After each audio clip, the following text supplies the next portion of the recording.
በዓለም ላይ ከሚገኙ አደገኛ የአምስተኛ ትውልድ ተዋጊ ጄቶች መካከል አንዱ የሩሲያው ሱ-57 ተዋጊ ጄት ነው። ታዲያ ይህ ጄት አሁን ላይ የአርቲፊሻል ኢንተለጀንስ ቴክኖሎጂ ተገጥሞለት በአዲስ መልኩ ብቅ ማለቱ ተሰምቷል። attack firing more than 270 drones at Ukraine. ሩሲያ በዩክሬን ላይ የድሮን ናዳ ዝንባለች። ከዚህ ቀደም ታይቶ የማይታወቅና ትልቁ ነው በተባለው የድሮን ጥቃት የዩክሬን መንግስት የድንጋጤ መግለጫን አውጥቷል።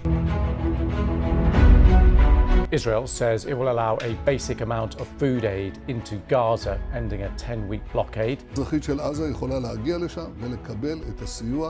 እስራኤል በአሜሪካና ሌሎች አጋሮቿ ጫና ውስጥ ገብታለች። ሀገሪቷ ለ10 ሳምንታት አቋርጣ የቆየችውን የጋዛ ሰርጥ የእርዳታ አቅርቦት ዳግም ለማስጀመርም ተገዳለች። ሰላም ጤና ይስጥልን የሰሞነኛ ቤተሰቦች፣ የዕለቱ ወታደራዊ መረጃዎች እንደሚከተለው ተሰናድተዋል። እስከ ፍጻሜው አብራችሁን ቆዩ። ሱ-57 ዘምኖ መጣ።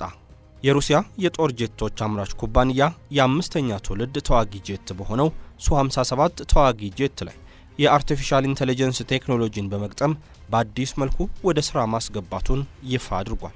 የሩሲያ አየር ኃይል አብራሪ የሆነው ሰርጌይ ቦግዳን በሞስኮ አቅራቢያ የሙከራ በረራውን ካከናወነ በኋላ የአዲሱን ቴክኖሎጂ ወደ ሥራ መግባት የሩሲያ ጦር ይፋ ያደረገ ሲሆን ይህም በሩሲያ አየር ኃይል ቴክኖሎጂ ለውጥ ውስጥ አንድ እርምጃ ነው ተብሏል። በ2010 የመጀመሪያ በረራውን ያደረገው ሱ-57 ተዋጊ ጄት ከ10 ዓመታት በኋላ በ2020 ወደ ሥራ ከገባ በኋላ በሩሲያ ላይ በተጣሉ ተከታታይ ማዕቀቦች ምክንያት ማሻሻያ ሳይደረግለት ቆይቷል። ሩሲያው ላይ ለአምስተኛ ትውልድ ተዋጊ ጄቷ የገጠመችው የአርቲፊሻል ኢንተለጀንስ ቴክኖሎጂ ከሱ-57 ጋር ከሚፎካከሩት የአሜሪካኖቹ F-22 ራፕተርና F-35 ላይትኒንግ ተዋጊ ጄቶች ተሽሎ እንዲገኝ አድርጎታል። አዲሱ ቴክኖሎጂ በተለይም ተዋጊ ጄቱ በረራ ከማድረጉ አስቀድሞ ይደረግለት የነበረውን ለበርካታ ደቂቃዎች የሚቆይ ፍተሻም ወደ ተወሰኑ ሰኮንዶች ዝቅ ያደረገው ሲሆን ይህም በግዳጅ ሰዓት በፍጥነት ወደ በረራ እንዲገባ ያስችሏል። ሱ-57 ስቲልዝ ሚሳኤሎችን ተሸክሞ በመቶዎች የሚቆጠሩ ኪሎሜትሮችን ይዞ የሚበርና ሞስኮ ከታጠቀቻቸው መሳሪያዎች ውስጥ ልዩ የሚባለው ነው። ባለፈው ዓመት የሞስኮ አየር ኃይል ከ10 በላይ ሱ-57 የጦር አውሮፕላኖችን የተረከበ ሲሆን በ2028 የሚረከባቸው 76 እንዲሰሩ አዟል። በሩሲያ ሶይ ግሩፕ ዲዛይን የተደረገው ይህ የአምስተኛ ትውልድ ተዋጊ ጄት እንደ አውሮፓውያን አቆጣጠር 2010 ዓ.ም የመጀመሪያ በረራውን አድርጓል። ጄቱ ከፍተኛ ትረስት የሚፈጥር ሁለት መንታ ሞተር የተገጠመለት ሲሆን በቀላሉ ከራዳር እይታ መሰወር የሚያስችል ስቲልዝ ቴክኖሎጂን ያካተተ ነው። ሱ-57 በሰዓት ከ2000 ኪሎ ሜትር ወይም ማክ 2 በላይ የበረራ ፍጥነት ሲኖረው ያለማቋረጥ እስከ 3500 ኪሎ ሜትር ድረስ የአየር ላይ በረራን ማድረግ ይችላል። ከባህር ጠለል በላይ እስከ 20000 ጫማ ወይም 20 ኪሎ ሜትር ከፍታ በመምዘግዘግ የመብረር አቅምም አለው። ይህ ተዋጊ የጦር አውሮፕላን ከዩናይትድ ስቴትሶቹም F-22 ራፕተር እንዲሁም F-35 ላይትኒንግ ተዋጊ ጄቶች ጋር የሚስተካከል የቴክኖሎጂና የመሳሪያ ርቀት እንዳካተተ የሚነገርለት ሲሆን አሁን ላይ ደግሞ ከነዚህ ሁለት አውሮፕላኖችም ተሽሎ ቀርቧል። ሩሲያም በዩክሬን ላይ የድሮን ናዳ ዘነበች። የድሮን ጥቃቱ ከዚህ ቀደም ያልታየ ነው። ሩሲያና ዩክሬን ወደ ጦርነት ከገቡ ወዲህ ታላቅ የተባለውን የድሮን ጥቃት ሩሲያ በዩክሬን ላይ መፈጸሟን የኪየቭ መንግስት ይፋ አድርጓል። ሩሲያ በትላንትናው ዕለት 273 ድሮኖችን ወደ ዩክሬን የለቀቀች ሲሆን በዩክሬን ውስጥ የሚገኙት የዲኒፕሮና ዶኔትስክ ግዛቶች የሩሲያ የድሮን ጥቃት ኢላማ መሆናቸውም ተዘግቧል። የዩክሬን መንግስት ከድሮን ጥቃቱ ጋር ተያይዞ ባወጣው መግለጫም ከሩሲያ ከተተኮሰብን ድሮኖች መካከል 88 ያክሉ በአየር ላይ ተመተው ወድቀዋል። 128 ደግሞ ጉዳት ሳያደርሱ በባዶ ስፍራ ላይ አርፈዋል ሲል ገልጿል። በዚህ የሩሲያ ጥቃት አንድ የዩክሬን ዜጋ የሞተ ሲሆን 3 ያክሉ ደግሞ ጉዳት እንደደረሰባቸውም ይፋ ሆኗል። ከዚህ ቀደም ሩሲያ በዩክሬን ላይ የወሰደችው ትልቁ የድሮን ጥቃት ከወራት በፊት ሲሆን በወቅቱም 267 ድሮኖች ከሩሲያ ወደ ዩክሬን ተለቀው ነበር። የአሁኑ የድሮን ጥቃትም ከዚህ ቀደም ከነበረው ትልቁ የድሮን ጥቃት በተወሰነ ብልጫ አለው። የሩሲያ መንግስት በበኩሉ እሁድ ዕለት ከዩክሬን በኩል የተተኮሱ 25 ያክል ድሮኖችን መትቼ ጥያለሁ ሲል መግለጫን አውጥቷል።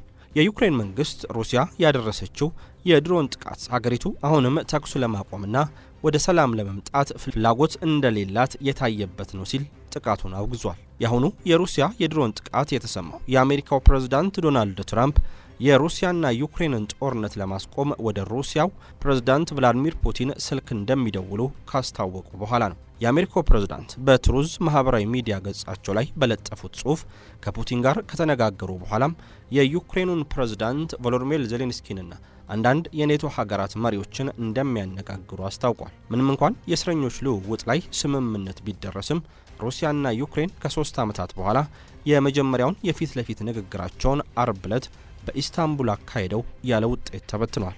ፑቲን ኢስታንቡል ከተገኙ በቱርክ በሚደረገው ውይይት ላይ እንደሚሳተፉ ትራምፕ ቢገልጹም የሩሲያው ፕሬዝዳንት ግን ለመሄድ ፍቃደኛ አልሆኑም። ትራምፕ ይህንን ያሉት ጦርነቱን ለማስቆም እድል ሊኖር የሚችለው እርሳቸውና ፑቲን ፊት ለፊት ሲነጋገሩ ብቻ ነው ሲሉ ከጠቆሙ በኋላ ነው። የአውሮፓ መሪዎች ሩሲያ ለ30 ቀናት የሚቆይ የተኩስ አቁም ስምምነት ላይ እንድትደርስ እየጠየቁ ነው። የዩናይትድ ስቴትስና የሩሲያ መሪዎች የተኩስ አቁም ስምምነትን እንዲሁም በመካከላቸው ሊኖር ስለሚችለው የመሪዎች ስብሰባ ላይ ይመክራሉ ተብሎ ይጠበቃል። ሞስኮ ትራምፕ በሚፈልጉት ፍጥነት ባትንቀሳቀስም የአሜሪካን የሽምግልና ጥረቶች በደስታ መቀበሏን ቅዳሜ ዕለት በአሜሪካ የውጭ ጉዳይ ሚኒስትር ማርክ ሩቢዮና በሩሲያ አቻቸው ሰርጌይ ላቭሮቭ መካከል በነበረው የስልክ ውይይት ላይ አስታውቃለች። እስራኤል ጫና ውስጥ ገብታለች። ወደ ጋዛም እህል እንዲገባ ተፈቅዷል። ከአሜሪካ መንግስትና ከተለያዩ ተቋማት ጫና ውስጥ የገቡት የእስራኤሉ ጠቅላይ ሚኒስትር ቤንያሚን ኔታንያሁ ወደ ጋዛ ሰርጥ የምግብ እህል እንዲገባ ፍቃድን ሰጥቷል። እስራኤል ምግብ ወደ ጋዛ እንዳይገባ ካገደች 10 ሳምንታት በኋላ ምንም የረሃብ ችግር እንዳይከሰት መሰረታዊ መጠን ያለው ምግብ ወደ ጋዛ እንዲገባ እንደምትፈቅድ አስታውቃለች። የጠቅላይ ሚኒስትሩ ጽህፈት ቤት መግለጫ እንዳስታወቀው እርምጃው የተወሰደው በሐማስ ላይ ዳግም ወታደራዊ ጥቃትን መደገፍ በማስፈለጉና በእስራኤል መከላከያ ሚኒስቴር ምክረ ሀሳብ ነው ብሏል። ይህ መግለጫ የወጣው የእስራኤል ጦር በመላው ጋዛም ሰፊ የምድር ላይ ዘመቻ መጀመሩን ከተናገረ ከሰዓታት በኋላ ነው። እስራኤል ምንም አይነት ምግብ፣ ነዳጅና መድኃኒት ወደ ጋዛ እንዳይገባ ያደረገችውን እቀባ እንድታነሳም ከፍተኛ ጫና እየደረሰባት ነው። የተራድኦ ድርጅቶች በጋዛ 2.1 ሚሊዮን ሕዝብ መካከል ያለውን የረሃብ አደጋ አስጠንቅቀዋል። የተራቡ ህጻናት በምግብ ጥረት እየተሰቃዩ መሆናቸውን የሚያሳዩ ምስሎችና ዘገባዎችም መውጣት ጀምሯል። የፈረንሳዩ ውጭ ጉዳይ ሚኒስትር ዣን ኖኤል ባሮት እስራኤል አፋጣኝ መጠነ ሰፊና ያልተደናቀፈ እርዳታ ወደ ጋዛ እንዲገባ እንድትፈቅድ ጠይቋል። የጠቅላይ ሚኒስትር ቤንያሚን ኔታንያሁ ጽህፈት ቤት መግለጫ እንዳስታወቀው የረሃብ ችግር እንዳይከሰት እርግጠኛ ለመሆን እስራኤል ለጋዛ ህዝብ መሰረታዊ መጠን ያለው ምግብ እንዲገባ ትፈቅዳለች። እንዲህ ያለው ሁኔታም ኦፕሬሽን የጌዲዮን ሰረገላ ተብሎ የተሰየመውን አዲሱን ጥቃት አደጋ ላይ ይጥላል ብለዋል። እስራኤል በተጨማሪም ሐማስ የሰብአዊ እርዳታ ስርጭትን ለመቆጣጠር ያለውን አቅም ለመንፈግ እርምጃ ትወስዳለች ሲል መግለጫው አክሏል። ቀደም ሲል እሁድ ዕለት የእስራኤሉ መከላከያ ሚኒስቴር በሰሜናዊ ጋዛም የሚገኘውን ሆስፒታል ጨምሮ ጥቃት መፈጸሙን ይፋ አድርጓል። እስራኤል በጋዛ የታገቱ ዜጎቿን ለማስለቀቅናም ሐማስን ለማሸነፍ ዓላማ እንዳላት ትናገራለች። በደቡባዊ ካን ዩኒስ ከተማና በጋዛ ሰሜናዊ ክፍል ውስጥ ቤት ላህያና የጃባሊያ ስደተኞች ካምፕን ጨምሮ የእስራኤል ጥቃት ኢላማ መሆናቸውን የነፍስ አድን ሰራተኞች ተናግሯል። በጋዛ ባለፉት 24 ሰዓታት በትንሹ 67 ሰዎች ሲገደሉ 361 ያክሉ ቆስሏል ሲል በሐማስ የሚመራው የጤና ጥበቃ ሚኒስቴር አስታውቋል። የጋዛ ዋና የድንገተኛ አደጋ አገልግሎት ተፈናቃዮች ተጠልለውበት የነበረውንና አል-ማዋሲ ላይ በአንድ ሌሊት በደረሰ ጥቃት 22 ሰዎች ሲሞቱ 100 ሰዎች ቆስለዋል ብሏል። ካምፑ ቀደም ሲል ደህንነቱ የተጠበቀ ዞን ተብሎ መለየቱ ይታወሳል። የእስራኤል ጦር እንደ የመጨረሻ ማስጠንቀቂያ በገለጸው ትዕዛዝ እሁድ ዕለት ሮኬቶችን ለማስወንጨፍ በሚውል በማንኛውም ቦታ ላይ ኃይለኛ ጥቃት እንደሚሰነዝር በመግለጽ ሰዎች ወዲያውኑ ወደ ምዕራብ በአልማዋሲ ወደሚታወቁት መጠለያዎች እንዲሄዱ አሳስቧል። የእስራኤል የአየር ድብደባ እየተባባሰ ባለበት ወቅት 3 የህዝብ ሆስፒታሎች አሁን በሰሜን ጋዛ ግዛት ውስጥ ከስራ ውጭ ናቸው ሲል የጤና ጥበቃ ሚኒስትሩ አስታውቋል። የኔታንያሁ መግለጫም ሁሉንም ታጋቾች መፍታትን፣ የሐማስ ታጣቂዎችን ማስወገድና የጋዛ ሰርጥ ትጥቅ ማስፈታትን ይጨምራል ብሏል። ጦርነቱ የተቀሰቀሰው ሐማስ በደቡብ እስራኤል ላይ በጥቅምት 7 2023 ባደረሰው ጥቃት ሲሆን ይህም ወደ 1200 የሚጠጉ ሰዎች ሲገደሉ ከ250 በላይ የሚሆኑት እንዲታገቱ አድርጓል። በጋዛ 58 ያክል ታጋቾች የቀሩ ሲሆን ከነዚህ ውስጥም እስከ 23 ያክሉ በህይወት እንዳሉ ይታመናል። እስራኤል በጋዛ ባካሄደችው ወታደራዊ ዘመቻ ከ53000 በላይ ፍልስጤማውያንም ተገለዋል።